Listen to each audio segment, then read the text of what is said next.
बिहार में जदयू की बैसाखी से चल रही भाजपा जैसे ही बेसहारा हुई, उसे बिहार में जंगल राज दिखने लगा। दिलचस्प यह है कि जंगल राज सिर्फ भाजपा को ही नहीं दिख रहा, बल्कि मीडिया चैनल्स भी बिहार में जंगल राज का रट्टा लगाए हुए हैं। भाजपा के साथ साथ गोदी मीडिया भी बिहार में एनडीए के विपक्ष में बैठने को पचा नहीं पा रहा है। अब बिहार सरकार के दागी मंत्रियों को लेकर नीतीश सरकार को निशाना बनाया जा रहा है।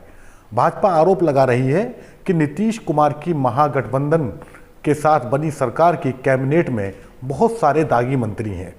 एसोसिएशन फॉर डेमोक्रेटिक रिफॉर्म यानी एडीआर ने 16 अगस्त को नीतीश कुमार के नेतृत्व में नवगठित महागठबंधन सरकार की कैबिनेट में शामिल 33 में से 32 मंत्रियों के एफिडेविट के हवाले से एक रिपोर्ट जारी की है। इस रिपोर्ट के मुताबिक बिहार में 32 में से 27 मंत्री यानी कैबिनेट के 72% मंत्री दागी हैं। उनके खिलाफ आपराधिक मामले दर्ज हैं। मौजूदा सरकार की कैबिनेट में 17 यानी 53% मंत्री ऐसे हैं जिनके खिलाफ गंभीर धाराओं में आपराधिक मामले दर्ज हैं। अब थोड़ा पीछे चलते हैं। 9 फरवरी 2021 को नीतीश कुमार की कैबिनेट का विस्तार हुआ था। उस वक्त नीतीश कुमार भाजपा के सहयोग से मुख्यमंत्री बने थे, लेकिन ऐसा नहीं था कि एनडीए सरकार में कोई दागी मंत्री नहीं था, बल्कि हकीकत यह है कि जब नीतीश कुमार भाजपा के सहयोग से सरकार चला रहे थे, तब उनकी कैबिनेट में इस वक्त से अधिक दागी मंत्री थे। 9 फरवरी 2021 को जब कैबिनेट का विस्तार हुआ, तत्कालीन कैबिनेट में बीजेपी के कोटे से कुल 14 विधायक मंत्री बने थे। इनमें से 11 के खिलाफ यानी 79% के खिलाफ आपराधिक मामले दर्ज थे। वहीं 14 में से 8 यानी 57% के खिलाफ गंभीर धाराओं में आपराधिक मामले दर्ज थे। उस मंत्रिमंडल में एक निर्दलीय मंत्री भी बने थे जिनके खिलाफ गंभीर धाराओं में आपराधिक मामला दर्ज था। अब भाजपा शासित अन्य राज्यों का भी रुख करते हैं। उत्तर प्रदेश में भाजपा की प्रचंड बहुमत की सरकार है, जिसके मुखिया योगी आदित्यनाथ हैं। एडीआर की रिपोर्ट बताती है कि योगी आदित्यनाथ के 52 में से 22 मंत्रियों का आपराधिक रिकॉर्ड है। प्रतिशत में बात करते हैं तो 49% मंत्री दागी हैं। इन मंत्रियों पर आपराधिक मुकदमे हैं।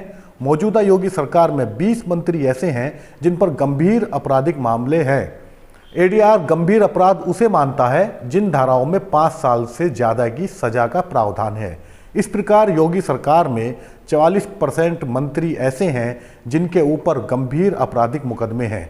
यूपी सरकार में शक्तिशाली मंत्री केशव प्रसाद मौर्य, कपिल देव अग्रवाल, नंद गोपाल गुप्ता उर्फ नंदी पर 7 आपराधिक मुकदमे हैं। इन मंत्रियों पर गंभीर धाराओं में मुकदमे हैं। दूसरे नंबर पर दयाशंकर सिंह हैं जिन पर 5 आपराधिक मुकदमे दर्ज हैं। इसमें कई गंभीर धाराएं शामिल हैं। इन मुकदमों में अगर मंत्रियों को सजा हो जाए तो उनकी विधायकी चली जाएगी और चुनाव लड़ने पर प्रतिबंध लग जाएगा। यहाँ यह बताना जरूरी है कि 2017 में मुख्यमंत्री पद की शपथ लेने के बाद योगी आदित्यनाथ ने अपने ऊपर दर्ज मुकदमे वापस ले लिए थे।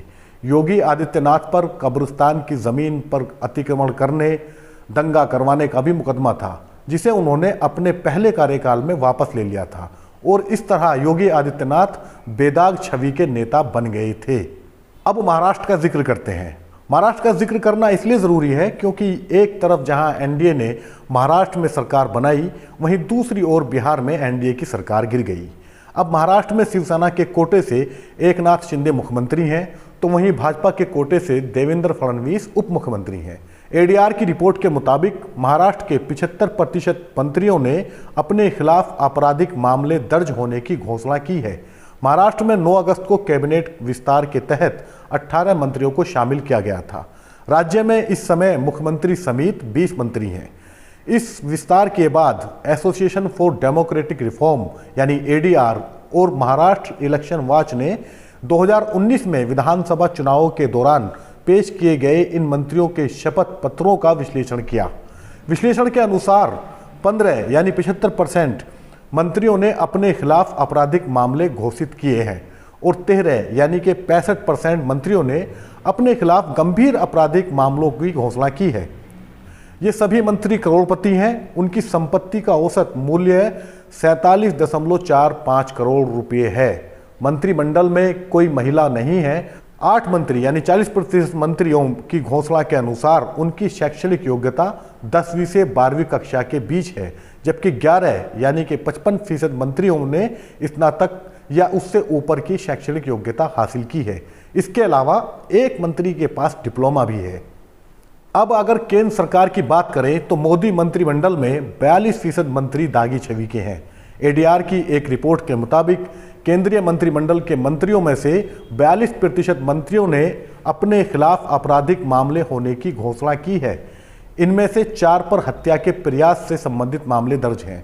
एडीआर ने चुनावी हलफनामों का हवाला देते हुए कहा है कि इन सभी मंत्रियों के किए गए विश्लेषण में 42% यानी 33 मंत्रियों ने अपने खिलाफ आपराधिक मामले होने का उल्लेख किया है, जिसमें करीब 24 यानी 31% मंत्रियों ने हत्या के प्रयास, डकैती आदि समेत गंभीर आपराधिक मामलों की घोषणा की है।